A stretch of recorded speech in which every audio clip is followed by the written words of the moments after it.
우리가 환영하니 이는 다 기다렸음이더라. 이에 회당장인 야이로가 하는 사람이 와서 예수의 발 아래에 엎드려 자기 집에 모시기를 간구하니 이는 자기에게 12살 된 맷딸이 있어 죽어감이더라. 예수께서 가실 때 무리가 밀려들더라.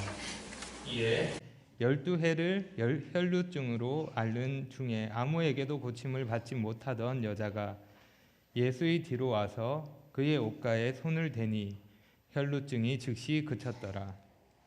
예수께서 이르시되 내가 내게 손을 댄 자가 누구냐 하시니 다 아니라 할 때에 베드로가 이르되 주여 무리가 밀려들어 미나이다. 예수께서 이르시되 내게 손을 댄 자가 있도다. 이는 내게서 능력이 나간 줄 알미로다 하신대 여자가 스스로 숨기지 못할 줄 알고 떨며 나와 엎드려 그 손 댄 이유와 곧 나은 것을 모든 사람 앞에서 말하니 예수께서 이르시되 딸아 내 믿음이 너를 구원하였으니 평안히 가라 하시더라. 아직 말씀하실 때 회당장의 집에서 사람이 와서 말하되 당신의 딸이 죽었나이다. 선생님을 더 괴롭게 하지 마소서 하거늘 예수께서 들으시고 이르시되 두려워하지 말고 믿기만 하라. 그리하면 딸이 구원을 얻으리라 하시고 그 집에 이르러 베드로와 요한과 야고보와 아이의 부모 외에는 함께 들어가기를 허락하지 아니하시니라. 모든 사람이 아이를 위하여 울며 통곡하매 예수께서 이르시되 울지 말라. 죽은 것이 아니라 잔다 하시니 그들이 그 죽은 것을 아는 거로 비웃더라. 예수께서 아이의 손을 잡고 불러 이르시되 아이야 일어나라 하시니 그 영이 돌아와 아이가 곧 일어나거늘 예수께서 먹을 것을 주라 명하시니 그 부모가 놀라는지라. 예수께서 경고하사 이 일을 아무에게도 말하지 말라 하시니라. 56절까지 읽었습니다. 지난 누가복음 시간에 저는 세 구절로 말씀을 전했습니다. 그런데 오늘은 17구절입니다. 17구절인 오늘 본문을 보면 하나의 사건이 진행되는 중에 또 하나의 사건이 벌어집니다. 야이로의 이야기 속에 혈루증 여인의 이야기가 들어있는 것입니다. 그리고 이 두 개의 사건은 함께 어우러져 예수님이 어떤 분이신지를 가르쳐 줍니다. 예수님이 어떤 분이십니까? 오늘 본문에서 예수님은 사람이 살아가면서 경험하는 문제, 질병과 죽음이라는 두 문제를 모두 해결하시는 분이십니다. 사람은 누구나 이 문제 앞에서 두려움을 느낍니다. 자신이 어찌할 수 없는 질병, 그 고통에 대해서 두려워합니다. 그리고 그 두려움의 절정은 죽음입니다. 하지만 예수님은 인생이 가지고 있는 그 문제들에 대해서 해답이 되십니다. 말씀이 예수님이 어떤 분이신지 우리에게 가르쳐 주고 있습니다. 그러면 우리가 예수님이 어떤 분이신지 알 때 어떻게 반응해야 합니까? 다시 말해 오늘 본문에서 예수님이 누구신지 가르쳐 주시면서 우리에게 강조하고 있는 것이 무엇일까요? 그것은 바로 믿음입니다. 혈루증으로 12해 동안 고생하다 나음을 입은 여인과 회당장 야이로의 죽었다가 다시 살아난 외동딸, 이 두 개의 사건은 예수님을 향한 믿음이 무엇인지를 보여줍니다. 그럼 그 믿음을 살펴보기 위해서 오늘 본문의 이야기 속으로 들어가 보겠습니다. 오늘 본문은 예수님이 돌아오셨다라는 말로 시작됩니다. 예수님은 거라사인의 땅에서 귀신 들린 자를 고치시고 다시 배를 타고 바다를 건너 갈릴리 지역으로 돌아오셨습니다. 예수님이 돌아오셨을 때 거라사 지역과는 대조적으로 많은 사람들로부터 환영을 받으셨습니다. 그 지역의 사람들은 예수님이 다시 오시기를 기다렸기 때문입니다. 지금 예수님이 도착하신 곳이 어디 있는지 정확하게 기록되어 있지는 않지만 아마도 이 지역은 갈릴리에 있던 가버나움이었을 것입니다.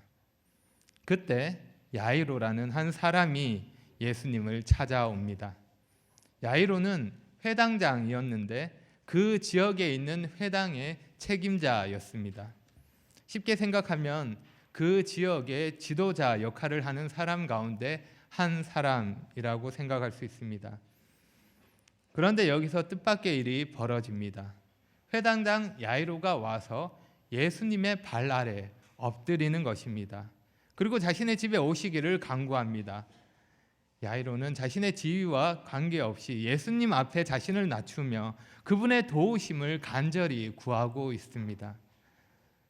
그는 자신의 하나뿐인 딸이 죽어가고 있었기 때문에 절박했던 것입니다. 이것이 부모의 마음이 아닐까요? 지금 딸이 죽어가고 있는데 무엇이 눈에 들어오겠습니까? 딸을 사랑하는 아버지에게 회당 지도자로서의 지위와 체면은 아무것도 아닌 것입니다. 야이로는 하나님이 예수님을 통해서 놀라운 일을 하신다는 것을 알았습니다. 그래서 예수님께 직접 나와서 그 앞에 엎드렸습니다.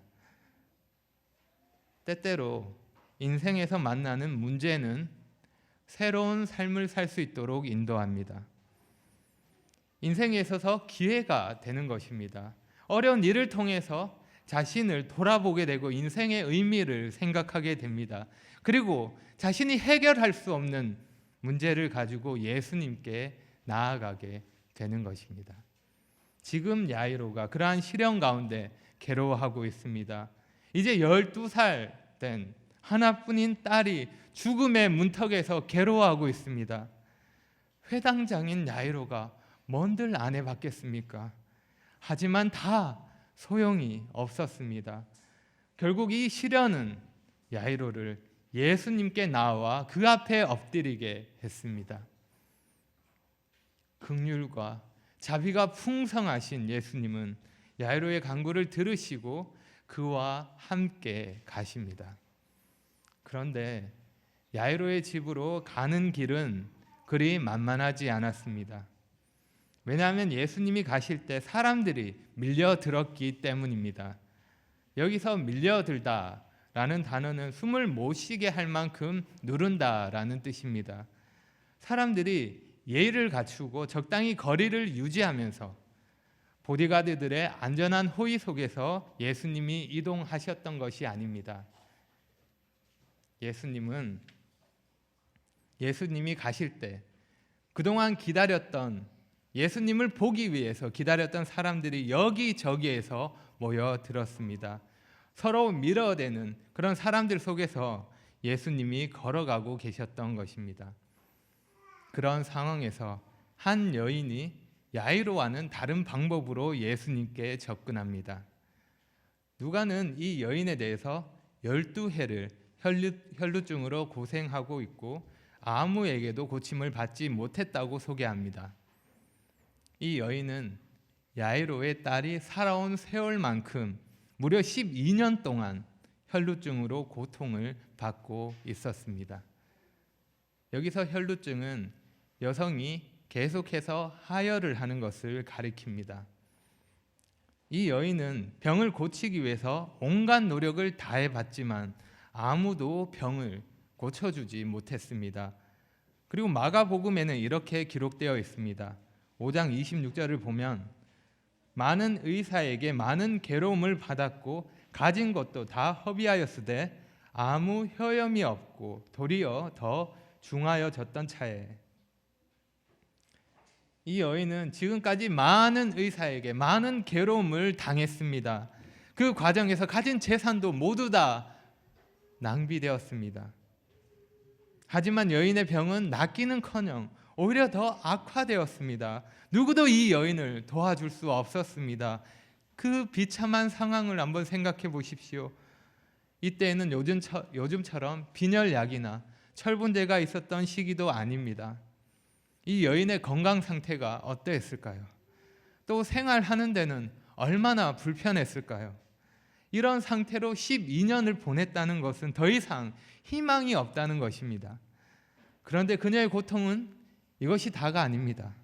율법에 의하면 이 병은 부정한 것입니다. 그래서 사람들과 함께 할 수 없습니다.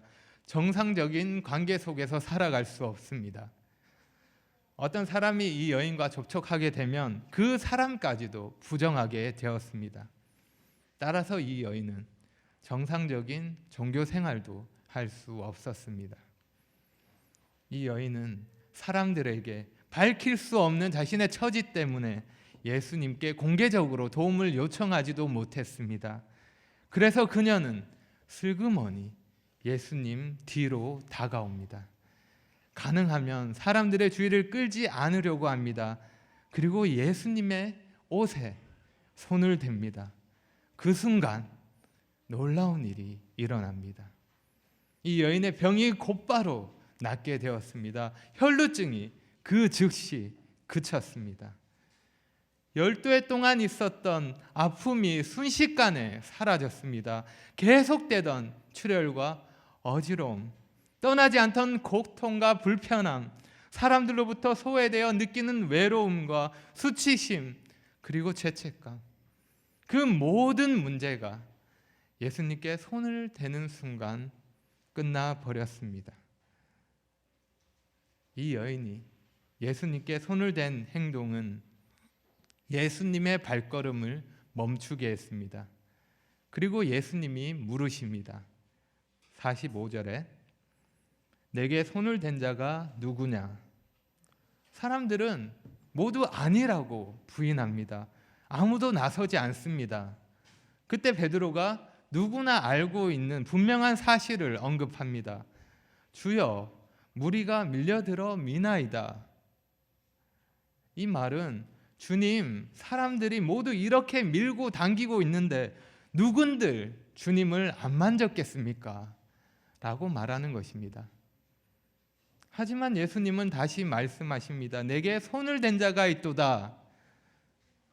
예수님은 단지 사람들이 떠밀려서 자신을 만지는 행위가 아니라 병 낫기를 바라고 의도적으로 예수님을 만진 것을 지적하고 있습니다.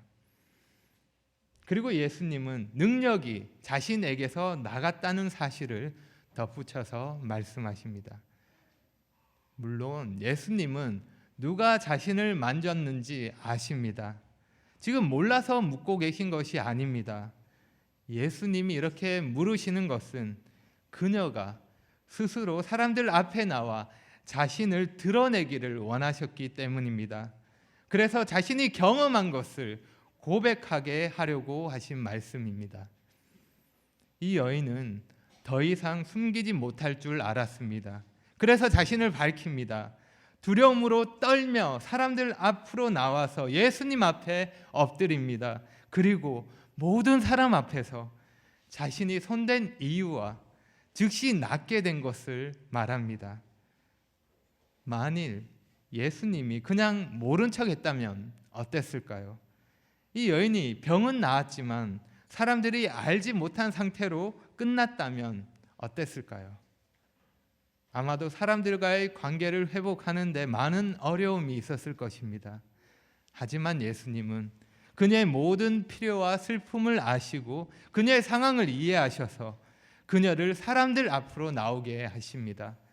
그리고 그녀가 완전히 나았음을 모두 앞에서 증거하도록 하셨습니다. 그녀는 지금 예수님이 자신에게 하신 일을 공개적으로 증언하고 있는 것입니다. 쉽게 생각하면 그녀는 지금 간증을 하고 있습니다. 예수님을 만나기 전과 만난 후를 이야기하고 있는 것입니다. 누군가가 예수님을 만났다면 분명히 이야기할 것이 생깁니다. 예수님을 만나면 인생은 이전과 이후로 나누어지는 것입니다. 예수님은 그런 분이십니다. 우리의 인생을 바꾸시는 분이십니다. 두려움으로 자신의 간증을 마친 여인에게 예수님은 이렇게 말씀하십니다. 48절에 따라 내 믿음이 너를 구원하였으니 평안히 가라. 혹시 이 말씀이 기억나지 않으십니까? 이 말씀은 예수님께 향유를 부은 여인에게 예수님이 하셨던 말씀입니다. 내 믿음이 너를 구원하였으니 평안히 가라. 그녀는 자신을 고칠 수 있는 유일한 분에게 나왔고 그분을 향한 믿음으로 구원을 경험했습니다. 올바른 믿음의 대상에게 나아감으로 영원한 회복을 선물 받은 것입니다. 그리고 예수님은 평안히 가라는 축복의 말로 그녀를 보내셨습니다.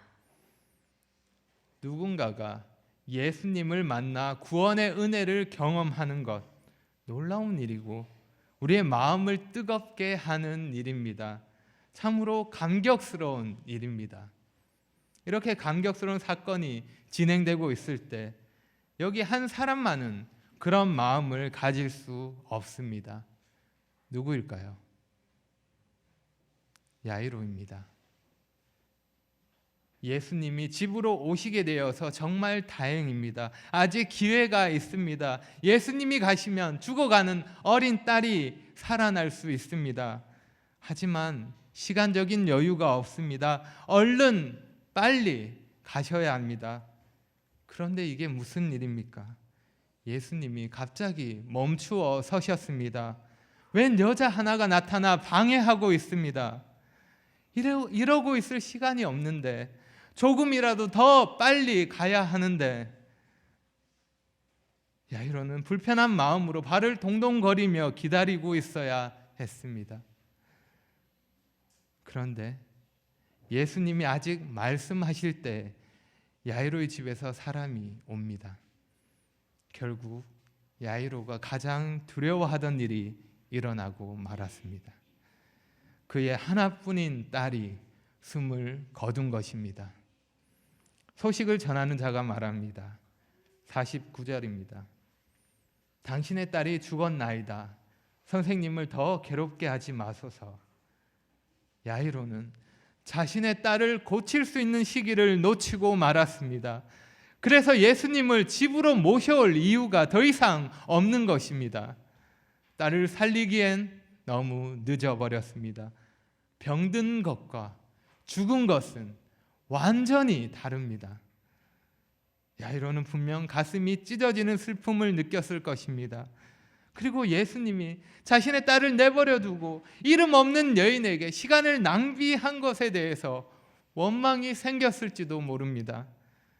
그 여자는 당장 죽을 병에 걸린 것도 아닌데 기다릴 수 있었을 텐데 예수님이 그 여인에게 말을 거시려고 굳이 멈추어야 할 이유가 있었을까?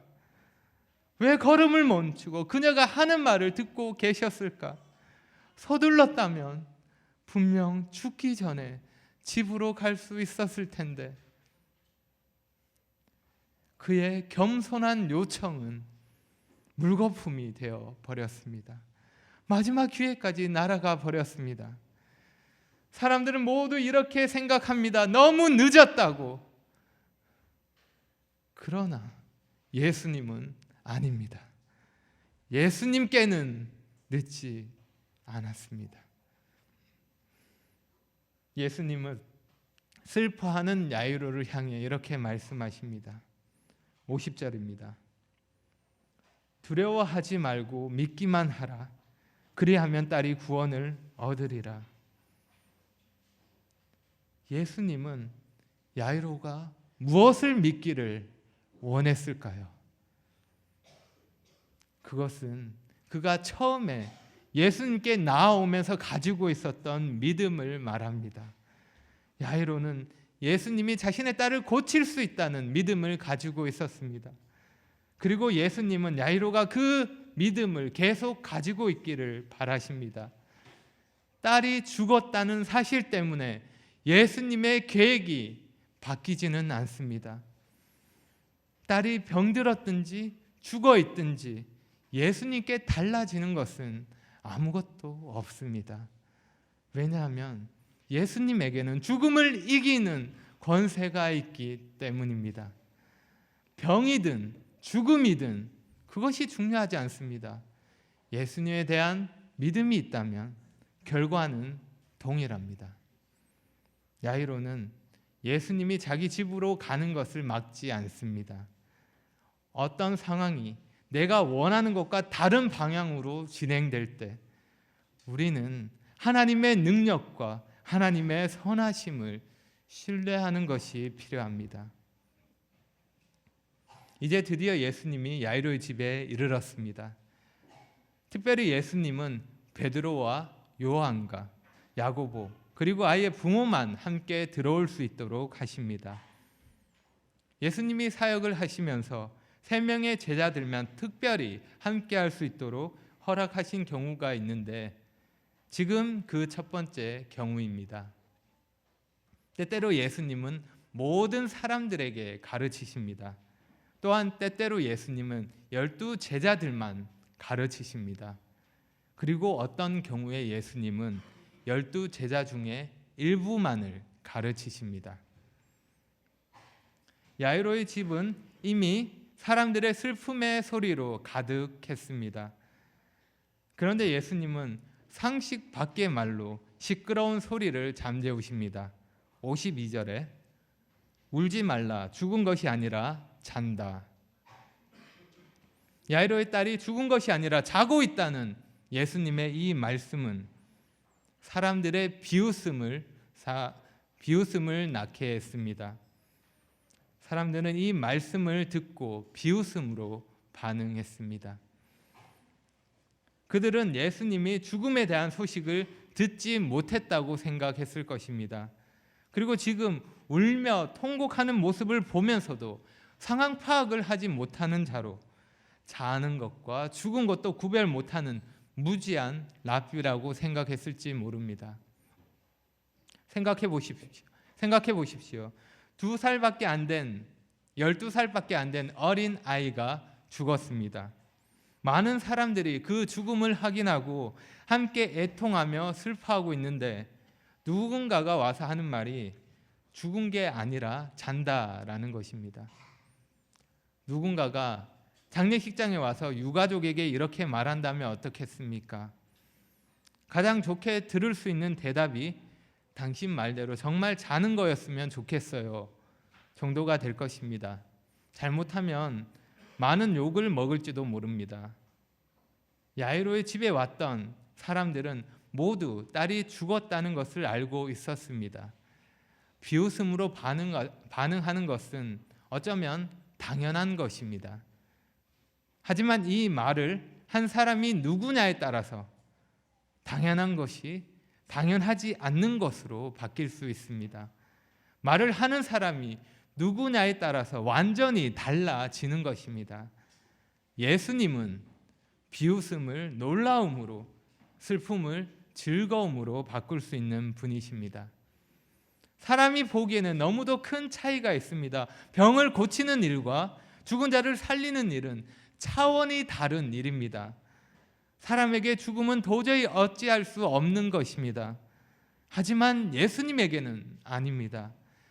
예수님에게 죽음은 잠과 같습니다. 죽은 사람을 살리는 일이 마치 자는 사람을 깨우는 일과 같은 것입니다.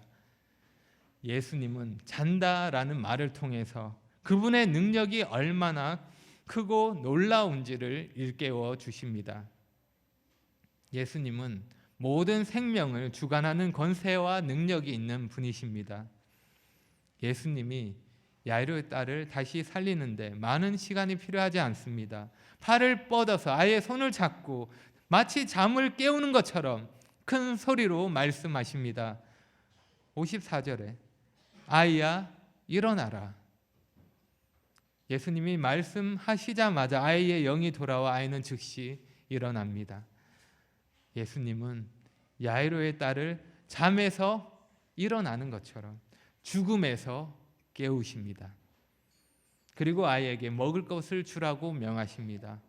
다시 살아난 아이는 유령이나 환상 같은 것이 아닙니다. 먹을 것을 필요로 하는 온전한 생명이었습니다. 아이가 다시 살아나자 그 부모는 몹시 놀랍니다. 그리고 예수님은 이 사건에 대해서 아무에게도 말하지 말라고 하십니다. 이것은 사람들이 예수님에 대해서 올바른 관심을 갖게 하려는 것입니다. 놀라운 기적들은 예수님의 사역에서 핵심이 아닙니다. 하지만 사람들은 이것을 오해하고 예수님의 가르침을 따르기보다 기적을 바라고 따르는 경향이 있습니다. 예수님은 이것을 경계하셨습니다. 그래서 예수님은 기적을 행하시고 때로 침묵을 명하기도 하셨습니다. 이렇게 오늘 본문의 이야기가 마무리됩니다. 그리고 8장에서 누가가 연속해서 기록한 4개의 기적도 마무리됩니다. 혹시 4개의 그 기적 사건이 무엇인지 생각나십니까? 누가는 예수님이 행하신 4번의 기적을 연속해서 기록했습니다. 첫째, 예수님은 풍랑을 잔잔케 하셨고, 둘째, 귀신 들린 자를 고치셨고, 셋째, 혈루증을 고치셨고, 넷째, 죽은 자를 살리셨습니다. 누가는 4 사건을 통해서 예수님이 누구신지를 말해줍니다. 예수님은 모든 피조물에 대해서 권위를 가지고 계십니다. 풍랑을 잔잔케 하시며 귀신을 명하여 통제하십니다. 뿐만 아니라 예수님은 사람의 질병을 다스리시며 죽음까지도 주관하십니다. 누가는 예수님의 절대적인 권위와 그 능력을 점점 더 뚜렷하게 보여주며 그 절정의 모습으로 야이로의 딸을 다시 살리시는 예수님을 제시합니다. 예수님이 질병은 물론 죽음까지도 다스리는 분이심을 보여주는 것입니다. 정리하면 이렇습니다. 첫째 사건에서 풍랑을 잔잔케 하신 예수님 보고 제자들이 질문합니다. 그는 누구인가? 이 질문에 답을 하듯이 둘째 사건에서 귀신 들린 자가 예수님을 보고 이렇게 말합니다. 지극히 높으신 하나님의 아들 예수. 여러분, 예수님이 누구십니까? 지극히 높으신 하나님의 아들이십니다. 그러니 그분의 능력과 권위를 본 사람들의 합당한 반응은 그분을 받아들이는 것입니다. 그분의 초청에 응하는 것입니다. 오늘 본문의 표현으로 말하면 그분을 믿는 것입니다. 계속해서 그분을 신뢰하는 것입니다. 상황이 어떻든 관계없이 계속해서 예수님을 따르는 것입니다. 그분께 나아가면 해결될 것이라는 믿음을 가지는 것입니다. 예상치 못한 장애와 어려움 속에서도 끝까지 그분을 믿고 인내하는 것입니다. 왜냐하면 예수님은 온전히 신뢰할 수 있는 분이시기 때문입니다. 그래서 믿음은 나를 돌보시는 예수님을 의지하는 것입니다. 그러면 예수님은 자신을 의지하는 사람에게 그 권위와 능력을 나타내십니다.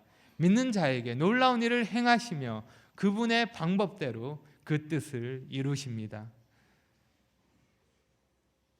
오늘 우리는 하나님 말씀을 통해서 예수님이 어떤 분이신지를 들었습니다.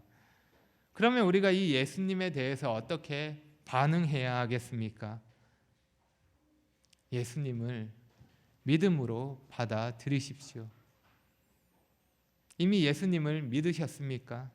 그렇다면 어떻게 살아야 하겠습니까? 예수님을 믿는 사람으로서 무엇으로 우리가 인생을 살아야 하겠습니까? 우리는 그분을 신뢰하는 믿음으로 삽니다. 그분이 우리가 인생에서 만나는 모든 문제의 답이 되십니다. 우리에게 필요한 것은 환경이 아니라 그분을 보는 믿음입니다. 우리에게 필요한 것은 내 능력이 아니라 그분을 의지하는 믿음입니다. 우리에게 필요한 것은 어떤 상황 속에서도 그분을 신뢰하는 믿음입니다. 끝까지 그분을 바라보는 믿음이 필요한 것입니다. 여러분, 우리는 믿음으로 삽니다. 오직 의인은 그 믿음으로 말미암아 사는 것입니다. 그러니 믿음으로 사십시오. 주님을 신뢰하며 사십시오. 그분께 우리 인생을 맡겨드리며 매일매일 그분을 향한 믿음으로 사는 우리 모두가 되기를 바랍니다. 기도하겠습니다.